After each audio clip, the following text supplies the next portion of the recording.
Welcome friends. Jai Bharat, Jai Hindustan. This is Mayank Rajesh and you are watching Info and Study. Friends, we are doing a study of medieval Indian history.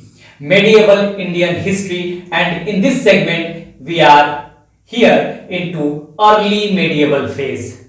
In the early medieval phase today we will discuss the invasion of Mohammad Ghaznavi. तो मोहम्मद गजनवी आज हमारा topic है, जो आज एक intro video है. 3 video कम से कम होगा इस पे, तो एक इंट्रो वीडियो है. देखिए, हमने आपको बताया था कि मेडिएवल हिस्ट्री मध्यकालीन भारत 2 पार्ट में, अर्ली लेटर. अर्ली जो होगा 647 टू 1200 एडी तक का समय होगा, और उसके बाद लेटर का पीरियड होगा. ठीक है, मैंने बताया था आपको. ये जो समय है 647, ये हर्षवर्धन के शासनकाल का अंत है. यानी हर्षवर्धन के शासनकाल के अंत से लेकर 1200 यानी कि 1200 ईस्वी तक का जो समय है 12th सेंचुरी एडी का, वो अर्ली मेडिएवल फेज या पूर्व मध्यकाल, ये उत्तर मध्यकाल यहां देखेंगे. और अर्ली मेडिएवल फेज में भी हमने नॉर्थ इंडिया, साउथ इंडिया और मुस्लिम इन्वेजन में इसको अर्ली मेडिएवल फेज को बांटा है. ठीक है, पूर्व मध्यकाल को, ताकि हमें पढ़ने में सुविधा हो जाए. तो हमने नॉर्थ इंडिया भी खत्म किया था, साउथ इंडिया भी खत्म किया था. पिछले वीडियो में हमने मुस्लिम इन्वेजन को शुरू किया था, जहां हमने पिछले वीडियो में खत्म किया था. ठीक है, जो हमारा पिछला सेगमेंट चला था वो अरबों के इन्वेजन पे चला था. 3 सेगमेंट में 3 वीडियो हुआ था उस पे. तो अरबों का इन्वेजन हुआ था. तो मुस्लिम इन्वेजन 2 पार्ट में होगा. अरबों का इन्वेजन होगा और तुर्कों का इन्वेजन होगा. अरबों के इन्वेजन को हम पढ़ चुके हैं. ठीक है, और दूसरा मुस्लिम इन्वेजन तुर्कों का होगा. तो मैंने ये बताया था कि देखिए, ये जो नॉर्थ इंडिया हमने पढ़ा, साउथ इंडिया पढ़ा, मुस्लिम इन्वेजन, ये सारे पैरेलल चल रहे हैं, जो भी एक्टिविटीज हो रही है, क्योंकि इसी यहां से यहां तक, इसी पीरियड के बीच में ये सब चीजें चलेंगी, ये सब घटनाएं चलेंगी. तो अरब इन्वेजन में हमने बता दिया था कि भाई अरब इन्वेजन जब हुआ तो क्या हुआ, ये सिंध तक ही पहुंच पाए थे अरब. ठीक है, सिंध तक ही पहुंच पाए थे मोहम्मद बिन कासिम के नेतृत्व में. मोहम्मद बिन कासिम को भी हमने डिटेल देखा था. ठीक है, लेकिन भारत में साम्राज्य स्थापित नहीं कर पाए थे. उस समय मुस्लिम शासन स्टैब्लिश नहीं हो पाया. मुस्लिम शासन स्टैब्लिश कब हुआ मुस्लिम रूल इंडिया में, जब तुर्कों का आक्रमण होता है. ठीक है, तो तुर्कों का आक्रमण भी 2 फेज में होता है. एक मोहम्मद गजनवी करेगा, ठीक है, और दूसरा करेगा मोहम्मद गोरी. ठीक है, एक करेगा मोहम्मद गजनवी और दूसरा करेगा मोहम्मद गोरी. तो मोहम्मद गजनवी का पर्पस तो सिर्फ यहां धन लूटना था. हाँ, वो भारत में मुस्लिम रूल स्टैब्लिश करने के लिए नहीं आया था. वो सिर्फ उसका पर्पस था कि धन को लूटा जाए यहां से. लेकिन जब मोहम्मद गोरी आएगा, दूसरा तुर्क आक्रमण होगा. ठीक है, तब क्या होगा, दूसरा तुर्क आक्रमण जब होगा, उस समय भारत में दिल्ली सल्तनत की स्थापना हो जाएगी स्लेव डायनेस्टी के स्टैब्लिशमेंट के साथ. और वहीं से हम लेटर मेडिएवल पीरियड में पहुंच जाएंगे, यानी उत्तर मध्यकाल में पहुंच जाएंगे. तो उत्तर मध्यकाल को आप मोहम्मद गोरी के बाद से शुरू होगा, 1206 से 1206 एडी से, जब आपका दिल्ली सल्तनत का, डीएस स्टैंड्स फॉर दिल्ली सल्तनत. और उसके बाद फिर पहले दिल्ली सल्तनत, और 1206 में दिल्ली सल्तनत की स्थापना होगी. 1526 तक ये दिल्ली सल्तनत चलेगा, और 1526 एडी से में बाबर आ जाएगा, और वहां से मुगल साम्राज्य की स्थापना हो जाएगी, जो आगे तक 1707 में औरंगजेब के मृत्यु तक चलेगी. और उसके बाद भी कुछ लेटर मुगल्स का फेज आएगा, वो हम बाद में देखेंगे. तो आज का हमारा टॉपिक है मोहम्मद गजनवी. ठीक है, मोहम्मद गजनवी तुर्क आक्रमण में पहला. देखिए, तुर्क थे कौन, तो तुर्क पहरेदार थे अब्बासी खलीफाओं के यहाँ. इतना आपको समझना चाहिए. तुर्कों का आक्रमण, पहला आक्रमण मोहम्मद गजनवी का. तुर्क थे कौन, पहरेदार थे, एक तरह से सिक्योरिटी गार्ड के रूप में काम करते थे अब्बासी खलीफाओं के यहाँ. देखिए, अब यहां पर आपको फिर से मैं एक बार बता दूं कि अब्बासी खलीफा, देखिए यहां पर तो हम आएंगे, इंट्रो क्लास है ये, समझिएगा पूरा, इसको अच्छे से समझेंगे. और इसके बाद 2 वीडियो कम से कम और करेंगे हम मोहम्मद गजनवी पे. ठीक है, उसके बाद फिर हम गोरी पे आएंगे. तुर्क आक्रमण हमारा थोड़ा 4, 5, 6 वीडियो हो जाएगा, क्योंकि 3 वीडियो कम से कम करेंगे, क्योंकि एक वीडियो अलबरूनी पे भी करना पड़ेगा मोहम्मद गजनवी को पढ़ने के लिए. तो देखिए, मैंने आपको बता दिया था कि यही जो अरबियन पेनिसुला है, यहीं पे इस्लाम का उदय होता है. हाँ, यहीं पे इस्लाम का उदय होता है. और उसके बाद मोहम्मद साहब को हम लोग देखते हैं कि अंतिम प्रोफेट के रूप में, यानी अंतिम पैगंबर मोहम्मद साहब को ही माना जाता है इस्लाम में। ठीक है, पहले इस्लाम का उदय होता है इसी अरबियन पेनिसुला में, फिर धीरे धीरे वो फैलेंगे, फिर 712 AD में उस सिंध पे आते हैं। ठीक है, ये तो हमने पढ़ लिया था। तो उस समय क्या था कि जब तक मोहम्मद साहब जिंदा है तब तक तो अंतिम पैगंबर के रूप में उनको देखा जाता है, यानी पूरे मुस्लिम समाज के हेड के रूप में उन्हें देखा जाता है, एक प्रोफेट के रूप में, पैगंबर के रूप में देखा जाता है। लेकिन प्रोफेट का समय खत्म हो जाएगा, मोहम्मद साहब के मृत्यु के बाद से ही कोई प्रोफेट नहीं रह जाएगा, यानी पैगंबर नहीं रह जाएगा। उसके बाद खलीफाओं का दौर शुरू होगा। ठीक है, खलीफाओं का दौर शुरू होगा। खलीफा कौन थे भाई? तो खलीफा देखिए, मोहम्मद साहब के मृत्यु के बाद, मोहम्मद साहब की मृत्यु के बाद जो 4 खलीफा हुए, हाँ, वो हुए अबू बकर, उमर, उस्मान और अली। ये 4 खलीफा हुए। तो ये एक तरह से मोहम्मद साहब के प्रतिनिधि के रूप में इन्होंने काम किया, और ये मोहम्मद साहब के साथ में ही ये सब रहा करते थे, और आपसी सहमति से इन्होंने बारी बारी से अपने आप को खलीफा बनाया। ठीक है, तो खलीफा था कौन? खलीफा जो है पूरे मुस्लिम साम्राज्य का, जहां जहां पूरे विश्व में मुस्लिम हैं, जहां जहां मुस्लिम समुदाय है, चाहे यहां हो, चाहे उस समय यहां भी था, मिस्र में भी था, सीरिया में, इराक में, ईरान में, जहां भी है मुस्लिम, जहां भी मुस्लिम है, जहां जहां इन्होंने अपने आप को फैलाया था, तो उस पूरे मुस्लिम समाज का, समुदाय का पॉलिटिकल एंड रिलीजियस हेड, ठीक है, राजनीतिक और धार्मिक मुखिया खलीफा को कहा जाता था। तो पहले तो 4 खलीफा अबू बकर, उमर, उस्मान और अली, ये सहमति से बने। लेकिन उसके बाद क्या हुआ कि पूरे मुस्लिम साम्राज्य पे उमाइद वंश का शासन आ गया, उमाइद वंश आ गया। तो फिर उमाइद खलीफा जो है उन्होंने शासन चलाया पूरे मुस्लिम समुदाय, पूरे विश्व में जहां जहां मुस्लिम थे उनके पॉलिटिकल और राजनीतिक हेड के रूप में उमाइद के खलीफा आ गए। और उन्होंने देखिए यहाँ पे सीरिया, देखिए ये India, Pakistan, Afghanistan, Iran, Iraq और सीरिया। तो सीरिया में आज जो दमिश्क यहाँ पे है, यहाँ पे दमिश्क है, तो इन्होंने बनाया, उमाइद खलीफाओं ने, उमाइद वंश ने यहाँ पे बनाया अपनी राजधानी दमिश्क को, डेमस्कस जो आज बोलते हैं, सीरिया की राजधानी डेमस्कस। तो उन्होंने दमिश्क को बना दिया था। तो उमाइद वंश के फिर खलीफा आ गए पूरे। उमाइद वंश, एक समझिए कि यहां जो आदमी बैठ रहा है खलीफा के रूप में, वो चाहे यहां हो, यहां हो, यहां हो, जहां भी विश्व के कोने में मुस्लिम है, सबका वो पॉलिटिकल एंड रिलीजियस हेड है। हो सकता है यहां कोई सुल्तान हो, लेकिन ये सुल्तान इस खलीफा के अंडर में होगा। ठीक है ना, तो इसको समझिएगा।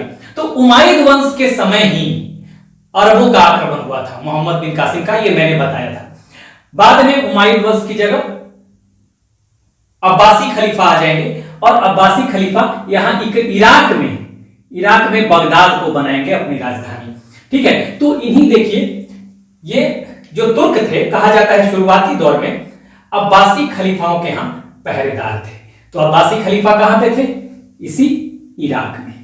पहले मोहम्मद साहब प्रोफेट के रूप में, मोहम्मद साहब की मृत्यु के बाद 4 उनके प्रतिनिधि खलीफा, अबू बकर, उमर, उस्मान, अली, और उसके बाद उमाइद वंश, और उमाइद वंश को रिप्लेस करके आ जाएंगे अब्बासी खलीफा। ठीक है, तो अब्बासी खलीफाओं के यहां ये तुर्क जो थे ये पहरेदार थे। ये मैं एक इंट्रो क्लास की तरह ले रहा हूं ताकि आपका एक कॉन्सेप्ट बन जाए। ठीक है, तो यहां तक हमने समझ लिया। अब देखिए, हम मोहम्मद गजनवी को पढ़ रहे हैं, तो मोहम्मद गजनवी के बारे में आप समझ लीजिए। अरबों का आक्रमण पहले पढ़ा हमने, डिटेल देख लिया, मोहम्मद बिन कासिम को सबको देख लिया। अब यहाँ पे जो तुर्क आक्रमण में पहले मोहम्मद गजनवी को देख रहे हैं, तो मोहम्मद गजनवी का जो आक्रमण होगा वो 1000 से 1027 AD के बीच होगा, जिसमें ये करीब 17 बार आक्रमण करेगा, 17 टाइम्स। और मोस्ट इंपॉर्टेंट, हालांकि ये कहां कहां करेगा, ये पंजाब में करेगा, हिंदू शाही वंश पे करेगा, मथुरा, नागरकोट, गुजरात में सोमनाथ मंदिर जो है, हम सारे डिटेल पढ़ेंगे आगे। जो हम इसका एक्सपीडिशन पढ़ेंगे भारत में, तो हाँ हम डिटेल पढ़ेंगे वॉर के बारे में, बैटल्स के बारे में।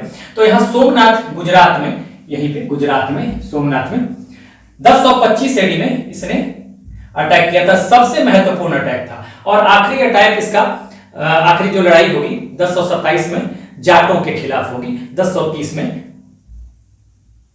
गजनवी की मृत्यु हो जाएगी। तो ये एक आपको याद रखना है कि आक्रमण 17 करेगा ये भारत पर। और सबसे इंपॉर्टेंट, वैसे तो सारे बहुत लूटपाट मचाया इसने, सारे बहुत इंपॉर्टेंट हैं, लेकिन 1025 एडी में सोमनाथ का जो आक्रमण है सोमनाथ मंदिर पर, ये बहुत ही जबरदस्त आक्रमण था। लेकिन हम सारे महत्वपूर्ण आक्रमणों को बहुत ही डिटेल में आगे एक्सपीडिशन जब देखेंगे तो वहां पढ़ेंगे, ये तो हम इंट्रो क्लास ले रहे हैं। अब आ जाइए मोहम्मद गजनवी को, ठीक है। ये है तो तुर्क, समझ लीजिए, लेकिन आता कहां से है, ये आएगा, देखिए है तुर्क, लेकिन ओरिजिनली तुर्क है, लेकिन उन्होंने अपने आप को एस्टैब्लिश कहां कर लिया है, अफगानिस्तान में, ठीक है। यहां पर मोहम्मद गजनवी, हाँ ये गजनी, यहां पर देखिए, यहां पर है गजनी, यहां पे है गोर और यहां पे है हेरात। गजनी, गोर, हेरात, गोर से आएगा मोहम्मद गोरी, आगे जब मोहम्मद गोरी का आक्रमण होगा, ये गजनी यहां पे है लगभग, एग्जैक्ट मत समझिएगा, ठीक है। तो ये अफगानिस्तान में। तो अब देखिए कि ये अफगानिस्तान तुर्क हैं, लेकिन अपने आप को एस्टैब्लिश कर चुके हैं कहां पे, अफगानिस्तान में, ठीक है। अब देखिए मोहम्मद गजनी अफगानिस्तान में, ठीक है। मोहम्मद गजनी की कुछ उपाधियां भी अभी हम देखेंगे। तो देखिए यहां पे गजनी अफगानिस्तान में देखेंगे तो आपको दो डायनेस्टी की चर्चा मिलेगी, एक तो गजनी वंश और दूसरा यामनी वंश, ठीक है। तो गजनी वंश में अलप्तगीन जो इसका फाउंडर है गजनी वंश का, वो है, ठीक है। तो 933 टू 963 एडी तक अलप्तगीन रहता है। उसके बाद इसहाक, ठीक, उसके बाद बलप्तगीन, अलप्तगीन, इसहाक, बलप्तगीन और पिराई, ठीक है। तो 933 टू 963 एडी तक अलप्तगीन है। तो गजनी वंश का जो फाउंडर है वो अलप्तगीन है। उसके बाद ये तीनों जो हैं 963 टू 977 एडी, हालांकि किताबों में भी 1-2 साल का अंतर मिलेगा, ये सब विवाद का विषय है, तो उस पर इतना नहीं जाना है हमें, एग्जैक्ट टाइम कभी आपको नहीं देगा ना पूछेगा, ठीक है। तो ये है। अब देखिए पिराई एक कमजोर शासक है, तो पिराई की जगह अलप्तगीन का जो स्लेव है, ठीक है, और उसका दामाद भी है कौन, सुबुक्तगीन, ये अब शासन में आ जाएगा और ये स्टैब्लिश करेगा यामनी वंश। हालांकि बहुत सारी किताबों में आपको इस सबको गजनी वंश ही दिखाएगा, ठीक है, इस सबको गजनी वंश दिखाएगा, बहुत जगह पे सबको यामनी वंश ही दिखाएगा, लेकिन बेसिकली ये दो वंश चल रहा था। गजनी वंश में ये लोग थे, ठीक है, और उसके बाद इसका जो अल्पतगीन इसका जो दामाद है, सन इन लॉ है सुबुक्तगीन, ये 977 अराउंड रखिएगा, 1-2 साल आपको फर्क हमेशा मिलेगा, तो 997 एडी तक ये शासन करता है और यही यामनी डायनेस्टी की शुरुआत करता है। इसके दो बेटे हैं, ठीक है, इस्माइल और मोहम्मद गजनवी। तो हम इसी मोहम्मद गजनवी को देख रहे हैं, ठीक है। अब देखिए अगर सवाल क्या बनेगा, मोहम्मद गजनवी किस वंश से बिलोंग करता था, तो यामनी वंश। अगर यामनी ना हो ऑप्शन में, तब आप इसको लगा सकते हैं, अगर यामनी ना हो तब, ठीक है। लेकिन मुख्य रूप से इसका जो वंश है वो यामनी वंश है, जिसका फाउंडर कौन है, सुबुक्तगीन। तो यहां से आपका ध्यान रखिएगा कि यहां से आपका सवाल बन सकता है, ठीक है। अब देखिए मोहम्मद गजनवी को जबुलिस्तान का सुल्तान भी कहा जाता था। जबुलिस्तान अफगानिस्तान में ही था, तो जबुलिस्तान से इसकी मदर बिलोंग करती थी, मां एक धनी व्यापारी की बेटी थी, ठीक है। तो मोहम्मद गजनवी को इसीलिए जबुलिस्तान का सुल्तान कहा जाता था। तो ये एक सवाल आपका बन जाएगा कि जबुलिस्तान का सुल्तान किसे कहा जाता था, तो मोहम्मद गजनवी को। क्यों? क्योंकि इसकी मां जबुलिस्तान की एक धनी व्यापारी की बेटी थी, अफगानिस्तान में था, इसी अफगानिस्तान में। देखिए मैप पे बिल्कुल ध्यान दीजिएगा, ठीक है। अब देखिए मोहम्मद गजनवी के जो आक्रमण थे, मैंने बताया कि 17 आक्रमण उसने किया भारत पे, 17 इन्वेजन, 17 अटैक। इसको किसने कहा है, इलियट ने कहा है, ध्यान रखिएगा, किसने कहा है, इलियट ने कहा है, ठीक है। पर्पस क्या था, पर्पस मैंने ये बताया, धन लूटना, भारत में साम्राज्य स्थापित करना मोहम्मद गजनवी का पर्पस नहीं था, धन लूटना उसका पर्पस था। और ये बात कही है मोहम्मद जाफर नाम के एक इतिहासकार ने, हिस्टोरियन ने, ठीक है। उसके अलावा अगर हम देखें तो मूर्ति पूजा, क्योंकि जो हिंदू हैं, भारत में तो हिंदू थे, तो ये जो हिंदू हैं या ब्राह्मण जो है, ये तो मूर्ति पूजा में बिलीव करते थे, तो मूर्ति पूजा का अंत और इस्लाम का प्रचार। ठीक है, ये 3 कारण मेन कारण था। ठीक है, धन लूट के क्या करता, वो गजनी जाता और गजनी को फैलाता। गजनी के ये धन वो चाहता था कि यहां से लूटे और जाके गजनी में लगाए, उसके सौंदर्यीकरण में लगाए, उसके डेवलपमेंट में लगाए। तो इस वजह से इसका पर्पस यहां पर आप देख लीजिए। ठीक है, ये बात हो गई। अब यहां पर देखिए कि उस समय पॉलिटिकल कंडीशन क्या था, राजनीतिक स्थितियां क्या थी भारत की, ये भी समझने की जरूरत है। बस एक इंट्रो क्लास की तरह लीजिएगा, परिचय बस इससे होगा। अगली बार जब हम देखेंगे तो पूरा डिटेल पढ़ेंगे। इसने बहुत सारे विद्वानों को संरक्षण दिया और इसके साथ साथ जो जो इंपॉर्टेंट लोग थे उनके बारे में हम देखेंगे। उनके जो बुक्स हैं, उनकी जो रचनाएं हैं, लिटरेचर है, उनको देखेंगे। मोहम्मद गजनवी के ने जो स्थापत्य यानी आर्किटेक्चर का काम किया उसको देखेंगे, और युद्ध अभियानों को। यहां पर तो बस मैंने ये बता दिया कि 1000 से 1027 AD तक उसने भारत पे आक्रमण किए हैं। सबसे महत्वपूर्ण आक्रमण है, वैसे तो सारे महत्वपूर्ण ही है, लेकिन सबसे महत्वपूर्ण सोमनाथ में, गुजरात में 1025 AD में सोमनाथ के मंदिर को उसने बुरी तरह लूटा था। तो ये नागरकोट, मथुरा, बहुत जगह उसने, हिंदू शाही वंश अभी मैं बताऊंगा, तो उन सब जगहों पे भी आप देखेंगे। तो बस एक कॉन्सेप्ट आपके दिमाग में हो जाए। ठीक है, मोहम्मद गजनवी, गजनी, ये गजनी है अफगानिस्तान में। ठीक है, 2 वंश, गजनी और यामनी वंश, ध्यान रखिएगा, ये यामनी वंश का है। अब पॉलिटिकल कंडीशन यहां पर देखिए, सिंध और मुल्तान। देखिए ये है सिंध, जो भारत का गुजरात है। ठीक है ना, ये सिंध वाला पार्ट है, देख रहे हैं, ये सिंध वाला पार्ट है, इधर बलूचिस्तान का पार्ट हो जाएगा, और इधर जो पार्ट है इसके ऊपर मुल्तान वाला पार्ट हो जाएगा। ठीक है ना, ये मुल्तान हो गया। ठीक है, एक तरह से आप देख लीजिएगा इसको। तो सिंध और मुल्तान में देखिए, सिंध और मुल्तान में क्या था, मुस्लिम शासन आ चुका था, आप जानते हैं। अरबों का इन्वेजन पहले ही हुआ था 712 AD में। ठीक है, ये अरबों का इन्वेजन 712 AD में हुआ था। ठीक है, उसके बाद तुर्क इन्वेजन में पहला मोहम्मद गजनवी का, जिसकी शुरुआत 1000 AD से होती है। सारा हम डिटेल में चर्चा करेंगे बाद में। उसके बाद कश्मीर में देखिए, कश्मीर में ब्राह्मण वंश था। ठीक है, यहां पे जो है ये कश्मीर में ब्राह्मण वंश था, और यहां पे कौन था, यहां पे देखिए, यहां पे रानी दिद्दा थी, रानी दिद्दा यहां पे थी। देखिए यहां पर लिखा हुआ है, कश्मीर में, सिंध और मुल्तान में मुस्लिम शासन है। यहां पर कश्मीर में रानी दिद्दा है, ध्यान रखिएगा, लिख दिया मैंने। कन्नौज, देखिए जब कन्नौज में कौन था, प्रतिहार थे, गुर्जर प्रतिहार। आप ध्यान रखिएगा कि इधर कहीं कन्नौज होगा, आप मैप में देखेंगे तो। यहां पर अर्लीस्ट अगर राजपूत थे, हमने यहां पे पढ़ा था नॉर्थ इंडिया वाले पार्ट में, हर्षवर्धन के बाद अर्ली मिडिवल पीरियड में। तो यहां पे गुर्जर प्रतिहार राजस्थान और गुजरात वाले क्षेत्र में ये आते हैं। राजस्थान और गुजरात वाले क्षेत्र में गुर्जर प्रतिहार आते हैं, अपने आप को एस्टेब्लिश करते हैं। ये अर्लीस्ट राजपूत थे।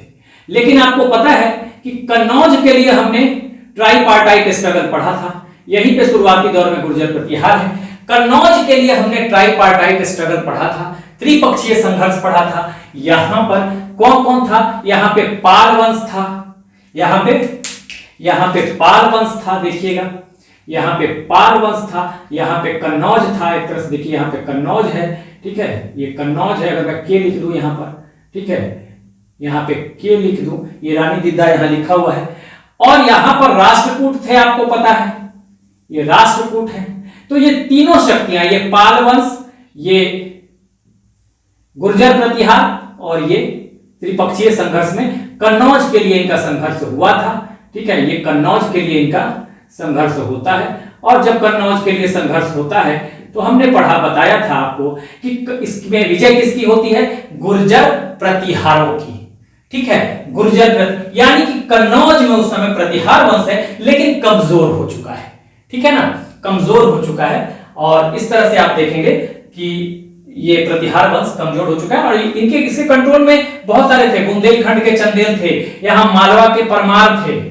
ठीक है ना, तो ये सब थे इसके कंट्रोल में। लेकिन जब ये कमजोर हो गए प्रतिहार, गुर्जर प्रतिहार, तो धीरे धीरे वो अपने आप को इंडिपेंडेंट करने लगे थे। ठीक है, उसी तरह से बंगाल में देख लीजिए अर्ली मेडिएवल पीरियड का सब समय है। इसी समय अरबों का और मोहम्मद गजनवी का आक्रमण होता है। यानी कि आप देखेंगे तो 8वीं शताब्दी से लेकर 12वीं शताब्दी तक का जो समय है बंगाल में ये पाल वंश है, पाल वंश, ये पालाज है यहां पर, तो इसको आपको ध्यान देना है।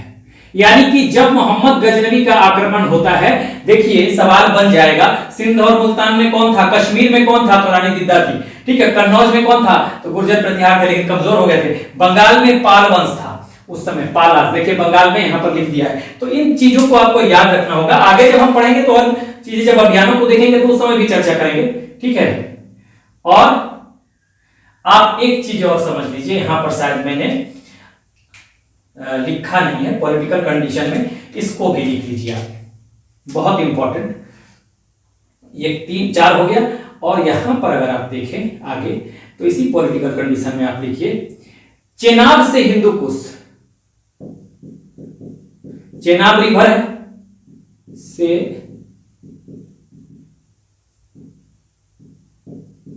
हिंदू कुश, देखिए ध्यान रखिएगा, चेनाब से हिंदू कुश,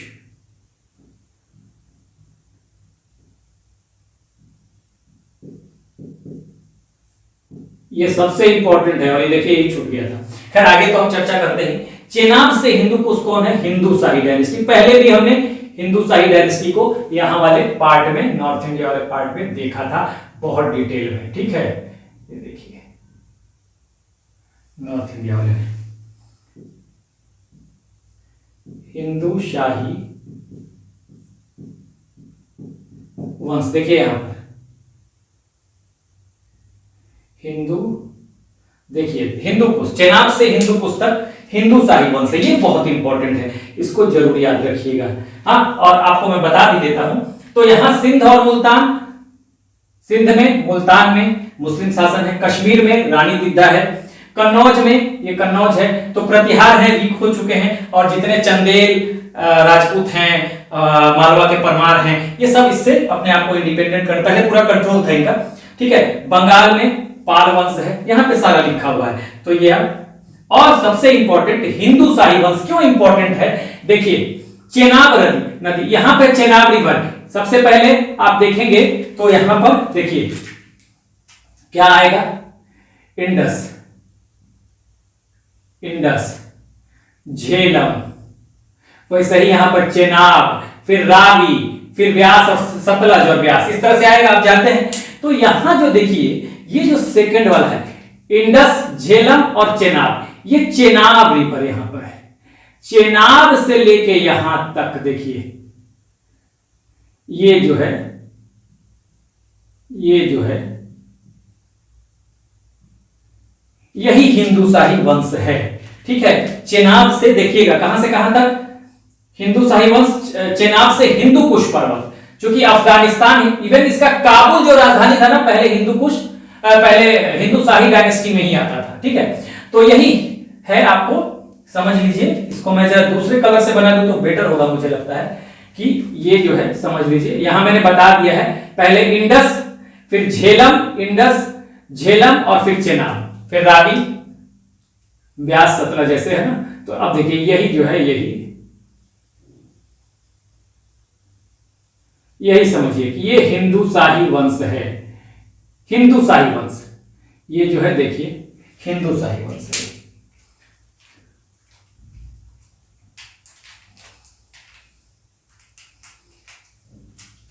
ये हिंदू शाही है।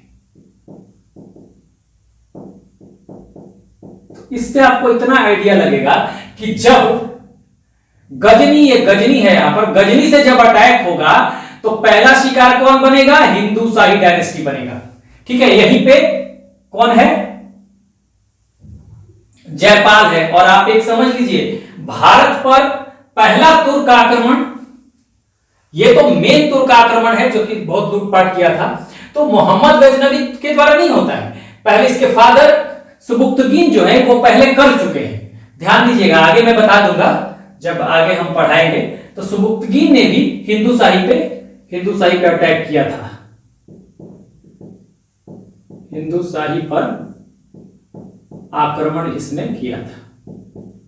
ठीक है, हिंदुशाही वंश पे, तो इससे पहले हिंदुशाही वंश पे आक्रमण हो चुका है। यहाँ पे जयपाल शासक है, हाँ यहाँ पे जयपाल शासक है हिंदुशाही वंश में। तो उस समय जब इसका अटैक होता है मोहम्मद गजनवी का, तो सुबुक्तगीन के समय भी जयपाल ही है जो इसका फादर है। ठीक है, लेकिन ये उतना बड़ा आक्रमण नहीं था, क्योंकि 17 आक्रमण इसने किए, इसलिए तुर्क आक्रमण के रूप में हम लोग पहले मोहम्मद गजनवी और मोहम्मद गोरी को लेते हैं। लेकिन अगर सवाल आ जाए कि क्या मोहम्मद गजनवी के पहले भी कोई तुर्क आक्रमण हुआ, तो हाँ, इसके फादर सुबुक्तगीन ने किया था। ये आपको ध्यान रखना चाहिए। हिंदुशाही वंश पर आक्रमण पकड़ने वाला पहला शासक गजनवी, पहला तुर्क शासक सुबुक्तगीन। तो ये आप ध्यान रखिएगा, आगे भी हम इसकी चर्चा करेंगे। ठीक है, तो यहां तक बात आप समझ गए।